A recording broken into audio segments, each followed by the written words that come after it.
It's time for the Impact Report. Dixie Carter held a meeting with employees in Nashville on Tuesday, saying that she is confident they can still reach an agreement with Universal Studios for, quote, additional tapings on the theme park property.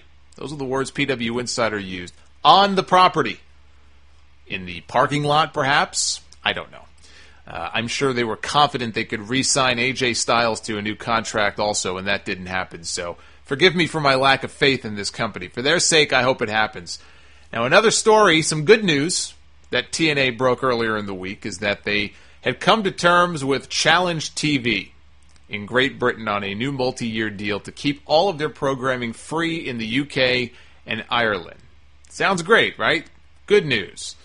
Well, the other big TV story as it relates to TNA, and this is way more important than any deal with Challenge TV, is the situation with Spike TV. Their deal with Spike is up this year. Their deal with Spike is up specifically in October, which means that right now, if they aren't already, they're getting ready to negotiate with Spike on an extension or a new deal, what have you. And there are people who I'm sure are working for TNA who look at this and have to be worried. They have to be worried about not just the health of TNA overall and whether or not, Spike will want to keep them. And I think Spike does want to keep them because Impact this past Thursday pulled in 1.4 million viewers, which is their biggest rating in a long, long time. They're averaging a little bit less than that, but that's still 1 million plus viewers that they pull every week that, the world's worst car chases or whatever other crappy programming they put on sometimes in the evening would do. Okay, they put Cops reruns on. I'm sure Cops reruns do just fine. But I think they probably like the ratings TNA brings. So the bigger question, though, is what happens with WWE? Because I talked about this earlier. WWE is in the middle of negotiating their TV rights. I'm sure they would love to go back to NBC Universal and double or triple the money they're making now. If that doesn't happen, you have to think that there probably are conversations that would happen between WWE officials and Spike TV officials, Viacom. Now, if WWE, hypothetically speaking, were to reach a deal that would bring Raw back to Spike, that has to spell the end of TNA. And there have to be people in that company worried about that. So the quicker they can get a new contract signed with Spike, the better off they'll be. If I'm them, I sit down at the negotiating table now and try to hammer something out before I even give Vince McMahon a chance to swoop in and screw me over. That's going to be the real story with TNA to watch over the next month or two because they've got their own TV issues.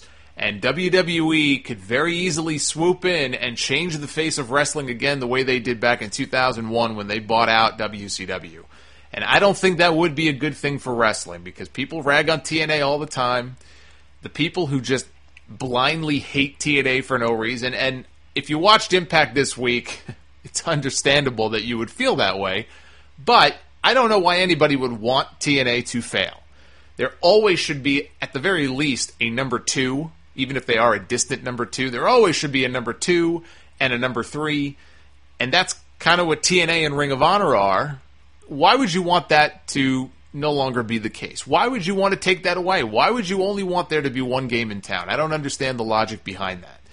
But if WWE gets back in bed with Spike and they move Raw, and TNA finds itself homeless again, not just homeless without a physical home to tape, but homeless without a network, worst case scenario, they can become paid programming at 2 o'clock in the morning on the new WWE network. So there's always that. Check this out, guys. For you, the listeners of the Sound Off, Audible is offering a free audiobook download with a free 30-day trial so that you can check out their service. And it's a quality service. I wouldn't be mentioning it on my show if it wasn't. They have a bunch of wrestling books to choose from in audio form, including Lex Luger's book, Dusty Rhodes' book, Hulk Hogan's book is available with narration from the Hulkster himself.